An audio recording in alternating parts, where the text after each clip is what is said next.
नमस्कार, बेलुका 7:30 बजेको नेपाल लाइभ समाचारमा स्वागत छ। म पुष्पा केसी। सुरुमा मुख्य समाचार शीर्षकहरू।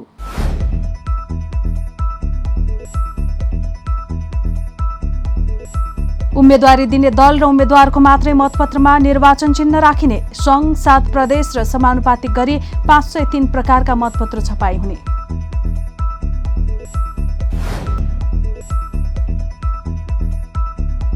2.5 किलोमिटर सडक ग्राभेल गर्दा नै 16 लाख रुपैयाँ भन्दा बढी भ्रष्टाचार। फिल्डमा 1100 घनमिटरको काम, कागजमा बन्यो 1800।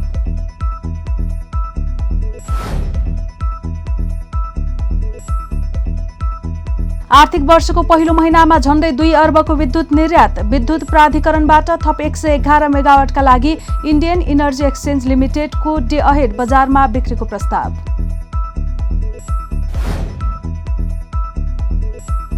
रुसको मस्को नजिकै राष्ट्रपति भ्लादिमिर पुटिनको बुद्धिका रूपमा चिनिने सहयोगी अलेक्जेन्डरकी छोरीको बम विस्फोटमा निधन। अलेक्जेन्डर आक्रमणको मुख्य निशाना भएको हुन सक्ने आशंका।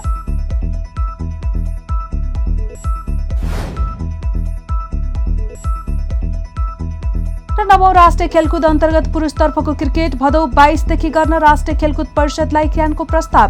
सहमति लिनका लागि प्रदेशलाई पत्राचार।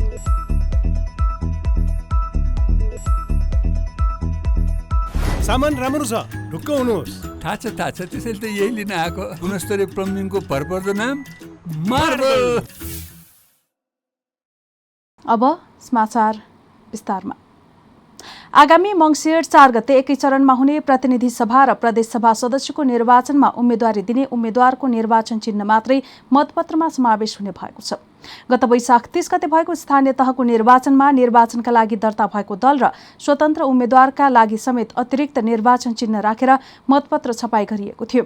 त्यसरी मतपत्र छपाई गर्दा मतपत्र ठूलो भएको र बदरको संख्या पनि बढाएको थियो। आयोगका प्रवक्ता शालिग्राम शर्मा पौडेलले आगामी संघीय र प्रदेशको निर्वाचनमा पहिलो हुने निर्वाचित हुने प्रत्यक्षतर्फ उम्मेदवारी दिने उम्मेद्वार र समानुपातिक प्रणालीतर्फ उम्मेदवारी दिने दलको निर्वाचन चिन्ह समावेश गरेर मतपत्र छपाई गरिने जानकारी दिए।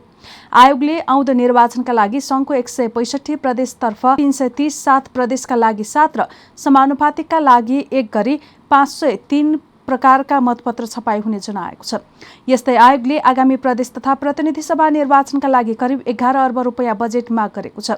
निर्वाचनका लागि आवश्यक पर्ने बजेटबारे लेखेर आइतबार अर्थ मन्त्रालयलाई पठाइएको आयोगका प्रवक्ता शर्माले जानकारी दिए। 10 अर्ब 98 करोड रुपैयाँ बजेट माग गरेका छौँ। निर्वाचन सम्पन्न गर्दासम्म त्यति रकम खर्च हुन्छ भन्ने हाम्रो प्रक्षेपण छ, प्रवक्ता शर्माले भने। नेपाली काङ्ग्रेसका नेता प्रदीप गिरीको निधन भएपछि आइतबार बसेको आकस्मिक केन्द्रीय समितिको बैठकले भदौ 16 गतेसम्मका सबै कार्यक्रम स्थगित गर्ने निर्णय गरेको छ। प्रधानमन्त्री एवं पार्टी सभापति शेरबहादुर देउबाले बोलाएको बैठकपछि जारी विज्ञप्तिमा पार्टीको आधा झण्डा झुकाउने निर्णय गरिएको छ।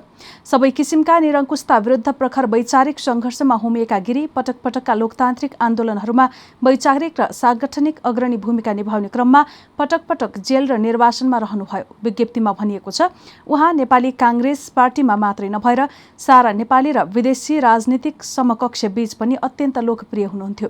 महान दार्शनिक नेता प्रदीप गिरीको निधनले नेपाली लोकतान्त्रिक आन्दोलन, नेपाली काङ्ग्रेस, सिङ्गो संसदीय अभ्यास र मुलुकलाई ठूलो क्षति पुगेको छ। बैठकले भदौ 5, 6 र 7 गते 3 दिनसम्म पार्टीको केन्द्रीय कार्यालय र मातहतका सबै कार्यालयहरूमा झण्डा आधा झुकाउने तथा शोक श्रद्धाञ्जलीका कार्यक्रम बाहेक पार्टीका अरू सबै कार्यक्रम स्थगित गर्ने निर्णय गरेको छ। यस्तै भदौ 6 गते सोमबारदेखि 13औं दिन भदौ 16 सम्म केन्द्र र जिल्ला कार्यालयहरूमा शोक पुस्तिका राख्ने तथा केन्द्र र सबै जिल्लाहरूमा शोक सभाको आयोजना गर्ने काङ्ग्रेसले निर्णय गरेको छ। 2.5 किलोमिटर सडक ग्राभेल गर्दा नै 16 लाख रुपैयाँ भन्दा बढी भ्रष्टाचार भएको पाइएको छ। फिल्डमा कम गरेर कागजमा भने सम्झौता अनुसारको काम सम्पन्न भएको देखाउँदै 16 लाख रुपैयाँ भन्दा बढी भ्रष्टाचार गरेको अनुसन्धानबाट खुलेको छ। पूर्वाधार विकास कार्यालय रौतहटका तत्कालीन निमित्त कार्यालय प्रमुख इन्जिनियर शिवजी प्रसाद राय सहित सोही कार्यालयका इन्जिनियर रामकिशोर शाह, सब इन्जिनियर प्रेमचन्द्र झा, पूर्वाधार विकास कार्यालय रौतहटका लेखा अधिकृत मोहम्मद दाउद र सडक मर्मत तथा ग्राभेल निर्माण कार्य उपभोक्ता समितिका अध्यक्ष रामकुमार महतो मिलेर 16 लाखभन्दा बढी भ्रष्टाचार गरेको अख्तियारको अनुसन्धानमा खुलेको छ। यी 5 जना मिलेर भ्रष्टाचार गरेको भन्दै विशेष अदालतमा भ्रष्टाचार मुद्दा दायर भइसकेको छ। उनीहरू विरुद्धको अभियोगपत्रमा फिल्डमा कम काम गरेर कागजमा भने पूर्व सम्झौता बमोजिम देखाएर भ्रष्टाचार गरेको उल्लेख गरिएको हो। सर्लाहीको रामनगर गाउँपालिका 6 स्थित मलघट्टा चोकदेखि गोडैता नगरपालिकाको रामवन चोकसम्मको सडक स्तरोन्नति गर्दा उनीहरूले भ्रष्टाचार गरेको अख्तियारको अनुसन्धानबाट खुलेको छ। 47,83,814 रुपैयाँ लागत अनुमान गरिएको यो सडक स्तरोन्नति गर्नका लागि 2076 वैशाख 15 गते ठेक्का सम्झौता भएको थियो। निर्माण सम्पन्न गर्दा 47,79,082 रुपैयाँ लागेको भन्दै रकम समेत भुक्तानी गरिएको थियो। 2.5 किलोमिटर लम्बाइको उक्त सडकमा 5 मिटर चौडाइ समेत बनाई 0.5 मिटर मोटो ग्राभेलको चौडाइ बनाई काम गर्नका लागि 2076 वैशाख 15 गते रकम स्वीकृत भएको थियो। काम सम्पन्न भयो भनेर पेश गरिएका कागजातहरूमा 1873 घनमिटर ग्राभेलको काम भएको भनेर उल्लेख गरिएको थियो। उक्त ग्राभेलको आइटममा 1156 घनमिटरको काम गर्दै 1873 घनमिटर दाबी गरेर भुक्तान लिएको अनुसन्धानबाट खुलेको छ। काम गरे भन्दा 716.80 घनमिटर बढीको रकम उनीहरू 5 जनाले लिएको अख्तियारको दाबी छ। संयुक्त अरब इमिरेट्सको दुबईबाट काठमाडौँ आएका एक भारतीय नागरिकको साथबाट प्रहरीले 1 किलो सुन बरामद गरेको छ। अर्धठोस सुनको डल्ला बनाएर मुखबाट निलेर पेटमा रहेको सुनसहित प्रहरीले भारतीय नागरिक 31 वर्षीय राहुल रेमानानलाई पक्राउ गरेको हो। राहदानी नम्बर V112289 वाहक रेमनान शनिबार बिहान फ्लाइ दुबईको उडान मार्फत दुबईबाट काठमाडौँ ओर्लिएका थिए। विमानस्थलको आगमन कक्षको एक्सरे मेसिनमा चेकजाँच गर्दा उनको पेट शङ्कास्पद देखिएपछि प्रहरीले काठमाडौँ मेडिकल कलेजमा लगेर एक्सरे गराएको थियो। एक्सरे गर्दा पेटमा ठोस पदार्थ रहेको भेटिएपछि प्रहरी वृत्त गौशालामा लगेर शौच गराउँदा अर्धठोस सुनको 4वटा डल्ला फेला परेको प्रहरीले जानकारी दिएको छ। सुनसहित पक्राउ परेका रेमानानको सन्दर्भमा थप अनुसन्धान भइरहेको प्रहरीले जानकारी दिएको छ। चालु आर्थिक वर्ष 2079-80 को पहिलो महिनामा झण्डै 2 अर्ब रुपैयाँको विद्युत भारततर्फ निर्यात भएको छ। नेपाल विद्युत प्राधिकरणले चालु आर्थिक वर्षको साउन महिनामा 1 अर्ब 83 करोड 88 लाख 76 हजार रुपैयाँको विद्युत निर्यात गरेको हो। प्राधिकरणले देशभित्र खपत गरी बढी भएको 24 करोड 26 लाख 83 हजार युनिट विद्युत साउनमा भारततर्फ निर्यात गरेको हो। विद्युत निर्यातबाट साउनमा औसतमा दैनिक 5 करोड 93 लाख रुपैयाँ कमाउन प्राधिकरण सफल भएको छ। प्राधिकरणले देशभित्र खपत गरी अतिरिक्त भएको वर्षायामको विद्युत गत 19 जेठबाट इन्डियन इनर्जी एक्सचेन्ज लिमिटेडको डे अहेड बजारमा प्रतिस्पर्धा मार्फत बिक्री सुरु गरेको थियो। सुरुमा 2वटा विद्युत गृहको 39 मेगावाट उत्पादित विद्युतलाई स्रोत मानी दैनिक रूपमा आईएक्समा बिक्री गरिएको थियो। त्यसपछि 27 जेठबाट दैनिक रूपमा 6वटा जलविद्युत गृहबाट उत्पादित विद्युतलाई स्रोत मानी दैनिक रूपमा 364 मेगावाट भारतीय बजारमा प्रतिस्पर्धी दरमा बिक्री हुँदै आएको छ। प्राधिकरणले देशभित्र खपत गरी अतिरिक्त भएको वर्षायामको थप 111 मेगावाट विद्युत इन्डियन इनर्जी एक्सचेन्ज लिमिटेडको डे अहेड बजारमा प्रतिस्पर्धा मार्फत बिक्रीको प्रस्ताव गरेको छ। केन्द्रीय विद्युत प्राधिकरणबाट अनुमति पाएपछि थप विद्युत निर्यात सुरु हुनेछ। हामी नेपाल लाइभ समाचारमा छौं। अब अन्तर्राष्ट्रिय समाचार।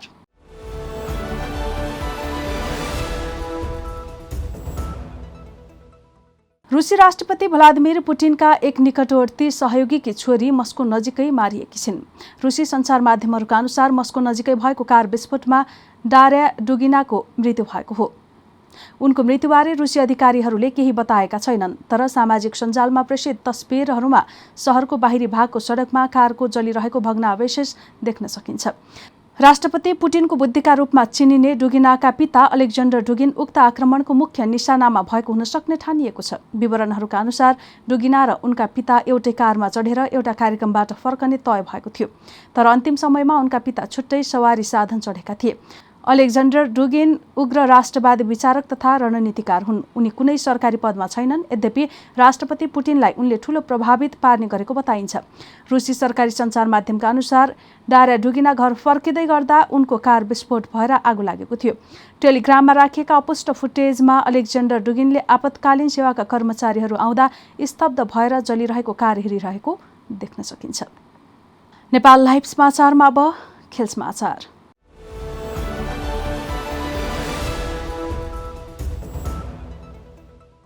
नेपाल क्रिकेट संघले राष्ट्रिय खेलकुद परिषदलाई 9औं राष्ट्रिय खेलकुद अन्तर्गत पुरुषतर्फको क्रिकेट भदौ 22 देखि गर्ने प्रस्ताव गरेको छ।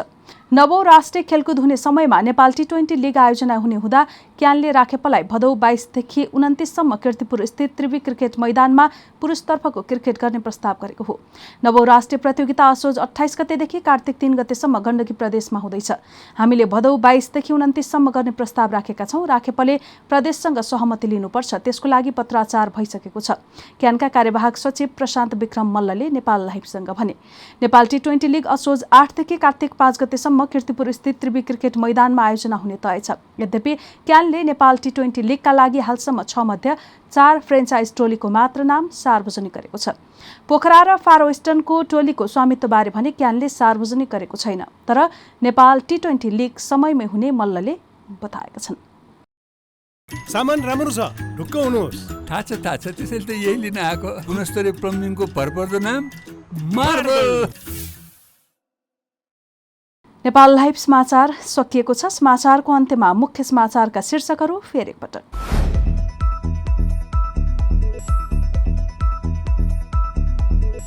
उम्मेदवारी दिने दल र उम्मेद्वारको मात्रै मतपत्रमा निर्वाचन चिन्ह राखिने। सङ्घ 7 प्रदेश र समानुपातिक गरी 503 प्रकारका मतपत्र छपाई हुने।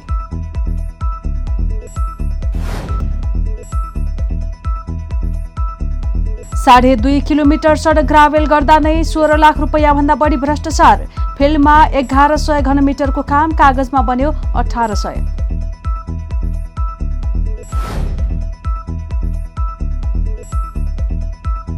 आर्थिक वर्षको पहिलो महिनामा झण्डै 2 अर्बको विद्युत निर्यात। विद्युत प्राधिकरणबाट थप 111 मेगावाटका लागि इन्डियन इनर्जी एक्सचेन्ज लिमिटेडको डे अहेड बजारमा बिक्रीको प्रस्ताव।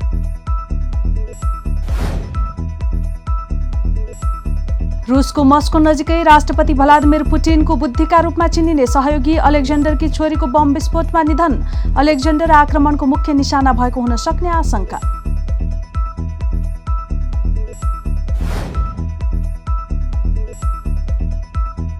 र 9औं राष्ट्रिय खेलकुद अन्तर्गत पुरुषतर्फको क्रिकेट भदौ 22 देखि गर्न राष्ट्रिय खेलकुद परिषदलाई क्यानको प्रस्ताव। सहमति लिनका लागि प्रदेशलाई पत्राचार।